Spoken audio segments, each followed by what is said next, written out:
iPhone 15 Plus versus iPhone 15 Pro Max speed test.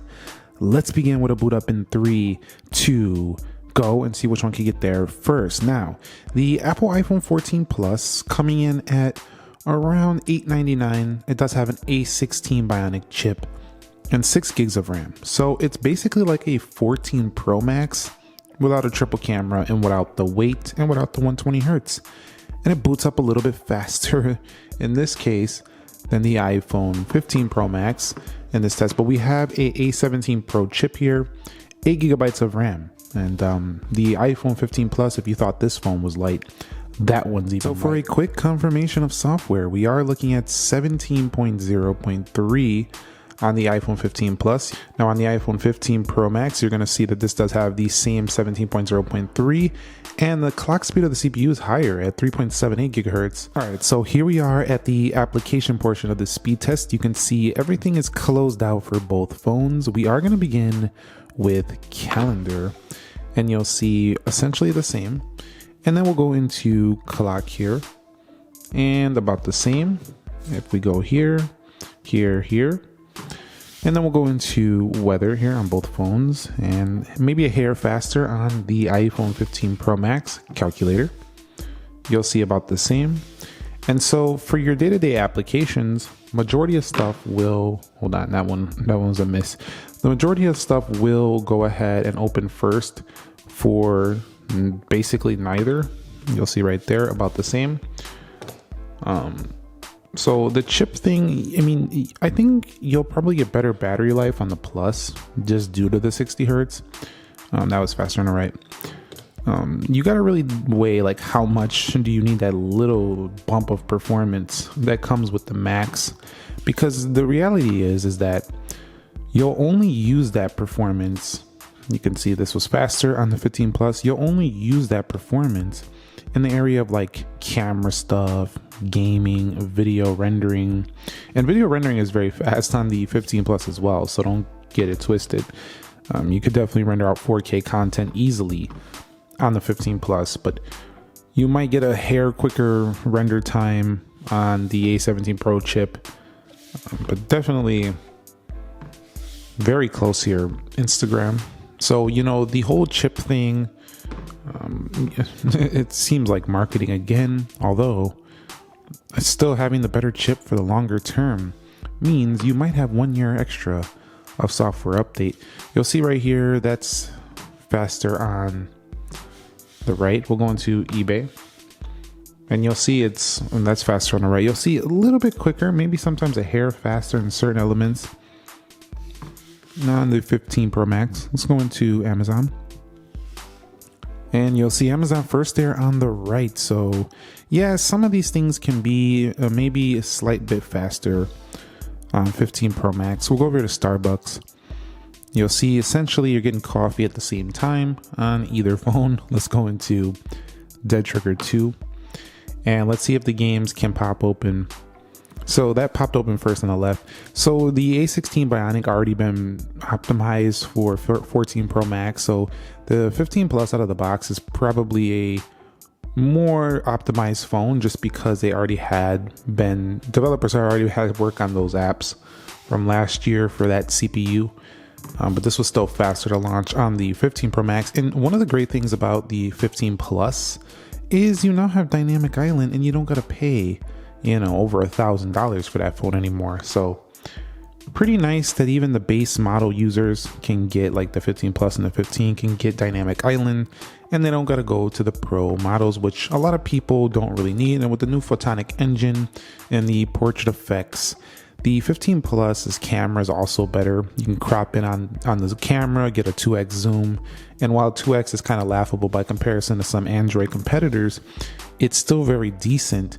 And going 10 times zoom is very decent compared to the 5 times, and not even the ability to crop in on the camera before.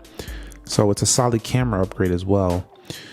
Faster here for the 15 Pro Max, but if you're looking for the best camera, that's going to obviously be the 5 times zoom. And of course, if you're into the specs, if you're into the tech, you're going to want the best of the best that Apple has to offer, which is going to be the 15 Pro Max. And these launched about the same. I had to skip this trailer here but PUBG about the same here. I would say gaming is more enjoyable for sure on the ProMotion display. That's a hands down win, because in games you not only have a higher clock speed CPU, you have a 6-core GPU, 5-core GPU here. The iPhone 15 Pro Max is smoother with the graphics, so it's going to be more enjoyable to game on here. Let's go into camera and iMovie. So I think of the 15 Plus as like the basic version of a 15 Pro Max. That's what it is. Like, it's like the base model. Like when you buy a car and they got the model with the premium trim, and then they got the base model that doesn't give you all the premium features. That's kind of how I think of this. That's what the 15 Plus is compared to the 15 Pro Max. The Pro Max is the premium trim. This is the base model trim with maybe it's the SE package that has, a couple great features, but it's not the premium trim. You got to go pay up to get that trim. So that's essentially what it's like here. But overall in this app test, I would say from a performance standpoint, they're nearly identical, with the 15 Pro Max a hair quicker and definitely smoother in things like games for sure. Okay, so we're gonna go ahead and run back through these applications, see if we get anything, any issues with the reloads here. So far, nothing. Let's go into iMovie. We'll head up out of there. Camera, pretty similar.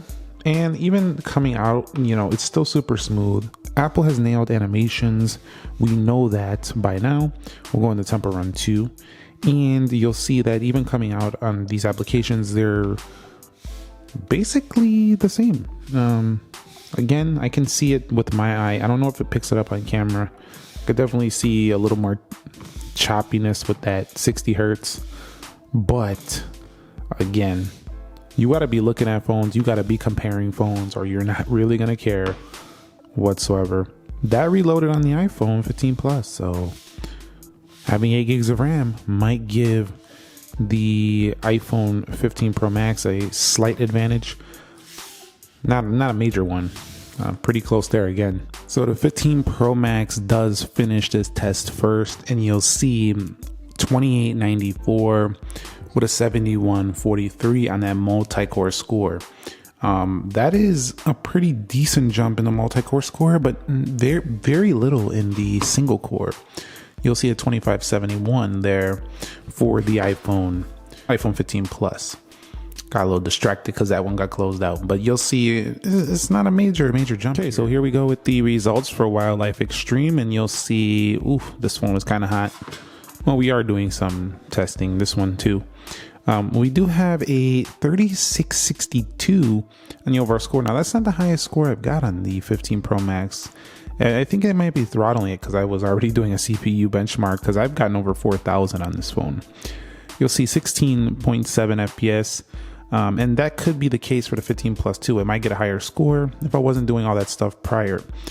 21.9 FPS here, so a substantial jump in GPU performance, meaning that gaming, console quality games that Apple was talking about, you'll want the 15 Pro Max. It's going to perform better in anything that's a serious game. Casual stuff, you won't see any difference, honestly. But overall, this score is better than 67% of other devices, 85%.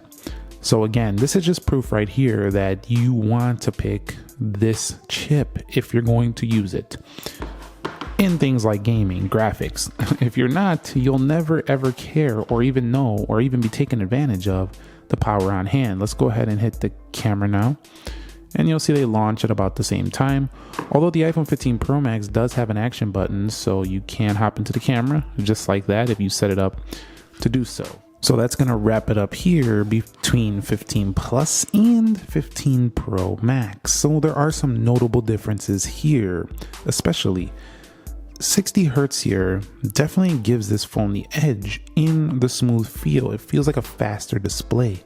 When you're scrolling through, when you're swiping through pages, it feels faster. You have a faster GPU score, which means that if you want to game heavy on your phone, you want to play those nice high quality titles, this phone wins hands down.